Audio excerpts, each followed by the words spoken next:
Hey there, everyone. It's Cassandra from CassandraTyndall.com, and welcome to November. We've made it. Mars is now retrograde, and we're really staring down the barrel of the rest of 2022 at this point.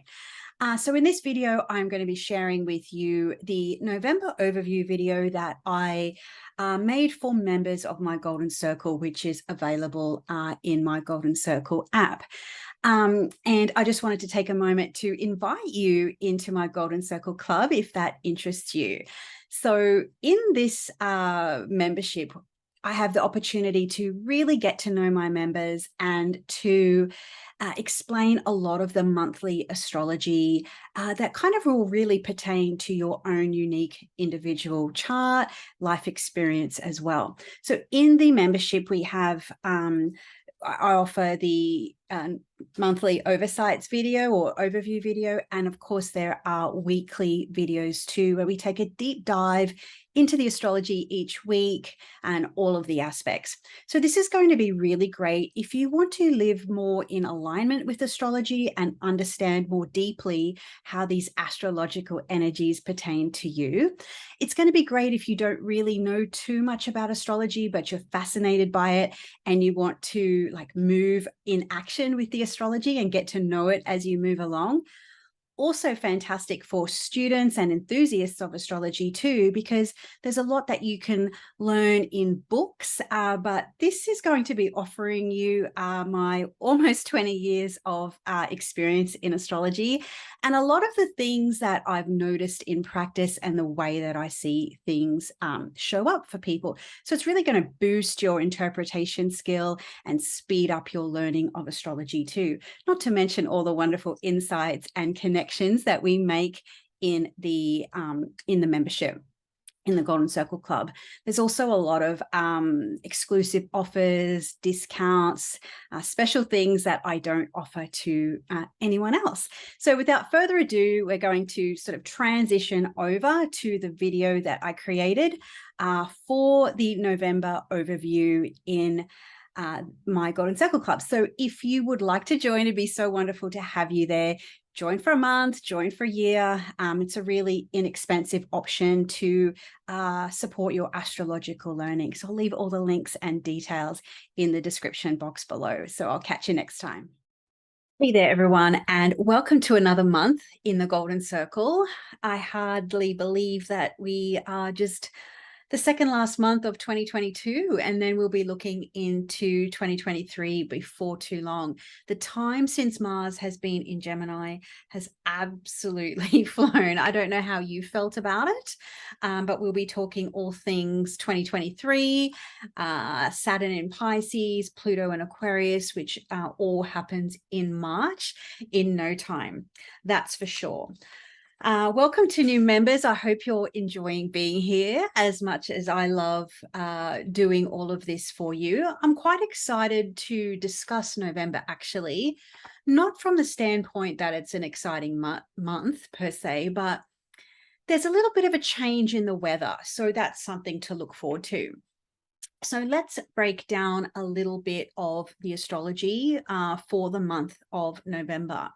So it is the second last month of 2022, as I mentioned, and we're still entering the month under those eclipse energies. So we had the solar eclipse in Scorpio at the end of October, and now we're going to have a lunar or a full moon eclipse on November 8 at 16 degrees of Taurus. So we are in that eclipse bardo as we begin the month. And another point to keep in mind for the month of October is even though Mars stationed at the very end of November, as we move into November, Mars stationed in Gemini at the end of October, but we're really not going to feel that energy until this month. So we kind of really enter November with what we're dealing with until January. So that's something to keep in mind. So I'm just going to share the screen so you can see the calendar I created. I'm going to share the Australia calendar for the month of November. So what you'll see as we move into this month is that we have, firstly, a lot of south nodal energy. We have Venus conjoins the south node, then the sun has its turn, and Mercury. And that all happens as we build up to that lunar eclipse in Taurus, which happens in all of the time zones on the 8th. Now, this really does feel a little bit like a bit of loss or endings or a purification of sorts before our renewal. I'm trying to think of an analogy to describe that for you. And the best thing that I can come up with is the idea, when you exfoliate your skin, and you're literally just sloughing off those dead skin cells. And for some people, that might cause a little bit of irritation or redness. Depending on the quality of the exfoliant that you're using, it can even create these little micro tears in the skin. And so, but it does also give renewal. And that's the thing, like, obviously the South Node has been such a poignant part of the astrology. And it isn't just loss or letting go or purification. Yes, those are themes, 110%. But often it's letting go of something that you've already had your fill of, because remember, the North Node is in that opposing position. So this, as we enter the month, Mars is now retrograde, Jupiter's back into Pisces, and with all this south nodal energy, it's really like, what do we need to slough off, continue to refine that Mars focus? Because of course, this is all happening in the sign of Scorpio, looking to Mars, who's now retrograde. It's like, what's that thing I forgot to cross off my list? Or what's that thing I can either delegate or delete prior to moving forward? So it's just this continual process of refining, releasing, perhaps getting rid of things before you can then move a little bit, maybe not onwards and upwards so much, but at least kind of have that emotional release in a sense. The full moon in Taurus being an eclipse, it's very close to, well, it's, right there with Uranus.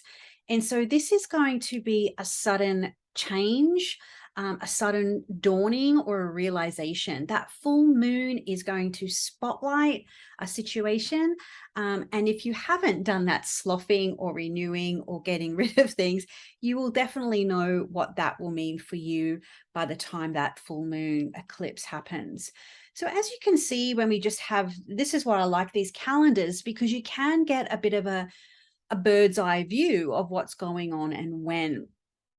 And so what you'll see here at the beginning of the month is that there is all of these conjunctions, oppositions, there's squares, there's more hard aspects until we get to the end of the second week, where we start to get in trine and sextile territory. For the most part, the rest of the month is pretty much our trines and sextiles. Like, we really do get a little bit more of a softer or a gentler energy post-eclipse. Now, that might be not necessarily things getting better per se, but it may be more about an improvement or being able to move forward after the sort of detox of the eclipse season, detox being in inverted commas there. So it's almost like when you've been unwell, or you've actually done a detox of some type, you start to slowly reintroduce things. And with trines and sextiles being the flavor of the rest of the month predominantly, this is about moving into ease, into gentleness, and into flow. And I think having Jupiter and Pisces might support that somewhat.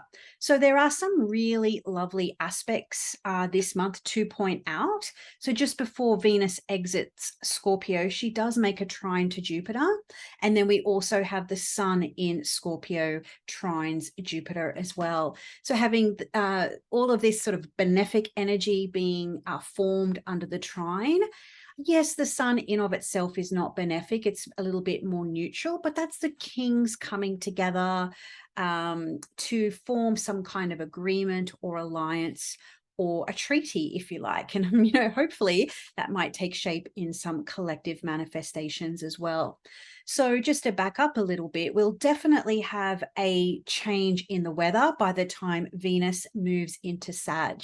I quite like Venus in Sag. We have a benefic planet in a sign ruled by Jupiter, who is in its own sign now of Pisces. So that's going to bring a little bit more specialness to Venus in Sagittarius. So she's going to be looking onwards and upwards. She's going to be looking for adventure. She's going to be looking for experiences. She's going to get out of the still deep waters of Scorpio, where she's stewing, she's churning, she's uncomfortable, to coming out of those murky waters and into the fire. So I'm really looking forward to Venus's passage through Sagittarius. If my memory serves me correctly, she didn't really get to go into Sagittarius much last year because of the retrograde.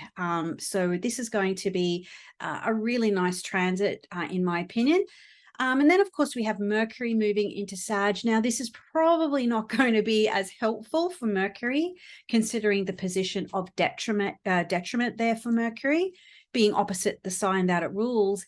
And that's going to be our first iteration of a rulership change for Mars in Gemini. So whenever, you know, for the next several months, we're always looking to Mercury, who will be informing Mars. You know, Mars is in in Mercury's sign. So every time Mercury moves, we're getting a little bit of an additional layer of interpretation for Mars. And so when Mars went into, well, firstly, you know, when it's, you know, got to that 25 degrees and stationed, it was Mercury in Scorpio, restless, stuck, you know, trying to be busy, Mars in Gemini, but literally not having the energy or the desire to do it, Mercury in Scorpio. Whereas now Mercury in Sag can already be a little bit messy. That combination of trying to think about the big picture versus the details of the now. And then, of course, this is all leading us to this second of the Mars retrograde square Neptune. So that's been in play since really early October. You know, it's a 2-month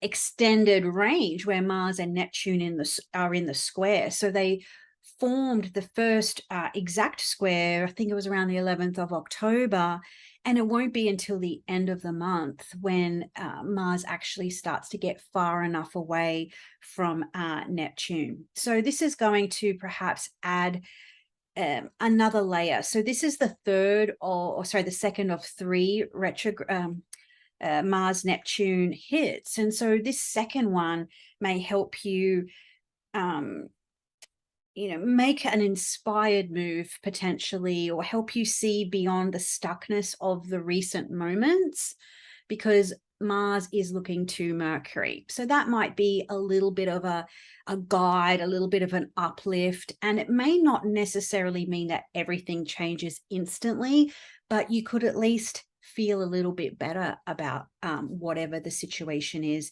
that you're stuck or stagnant around. So it will be by the end of the month, Mars will be further away. It's like the beginning of December, where Mars is far enough away to technically be out of orb from Neptune. Obviously, they'll meet again probably about March. But for now, we do have, you know, as we get to the end of November, we're going to have some little bit of separation between Mars and Neptune, which it will just become a little bit more of a pure Mars retrograde feeling by early December. And so what I really like about this, I'll just skip ahead a section a little bit here, is that once Mars starts to almost be separated from Neptune within 3 degrees, it will then trine Saturn. So this might be, okay, I've had this second confusing square with Neptune, everything's foggy, I don't know, that this separation hasn't happened just yet, but the trine to Saturn may help you look towards long-term actions. You may not know the end point or what that exactly looks like, but it also might be the realization, oh shit, you know, I've got to get a wriggle on with something or a move on with something, or it's almost like sobering up in a sense with this kind of vague, confused, drunken Neptune. Saturn comes along and says, well, here are the deadlines. Here's what you're responsible for. Here's what you've got to take action around. So this is going to support you getting the nose to the grindstone, particularly if you feel like you've lost a little bit of time or traction with Mars related stuff since it's been so close to Neptune, since really the beginning of October. So it's pretty much a full 2 months of that Mars Neptune vibe. We also have a lovely lunation, a Sag new moon that happens on the 24th. And that's also to be the 23rd in other parts of the globe.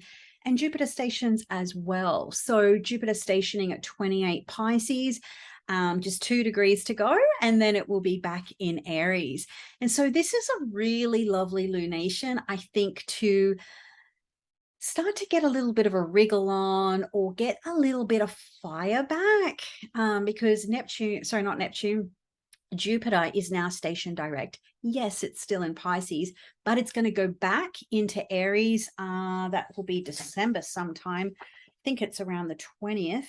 Let me just double check that. Yeah, it's about there around the solstice. And then we'll have that full 30 degrees of Jupiter in Aries, which we've not yet had. And so this new moon, I think, will be really inspiring for onwards and upwards. That separation from Mars and Neptune starting to take place. Saturn comes into play.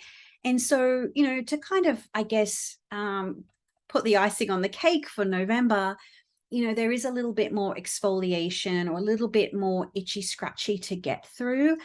And that's the process that we're in right now. It's to kind of, you know, feel the feelings, get a little bit uncomfortable. And it really reminds me of, you know, one of my favorite Scorpios, a woman I worked with many moons ago, and she was a counselor, hypnotherapist, brilliant. She just pulled in so many different modalities. And she said that it's not until people get, you know, I learned this in my 20s, you know, not until people get so uncomfortable walking in their own skin that they decide to change. Something has to give. Okay. So it's like a rock bottom. And, you know, you could also take that from a collective standpoint. I think there are some elements of the collective where you do start to think, geez, can it get much worse in some ways? So my hope is, at least with, you know, Jupiter starting to churn the waters of Pisces a little bit, us getting out of the heaviness and the stuckness of Scorpio, and Mars gaining a little bit of energy away from Neptune, it is going to support a little bit of this, you know, this fire, this action, this progress and moving forward. So again, I think this month is going to bring improvements. Will it make everything better? 2019 again? Totally no. But I think we are definitely turning a corner. And of course, as I said, my hope is that that corner is, you know, fixing some stuff, you know, getting back into some hope, some inspiration and positive action and progress as well. So I really look forward to breaking down the weekly videos with you and exploring the rest of the month. All right. Until then, I hope you have a fantastic November.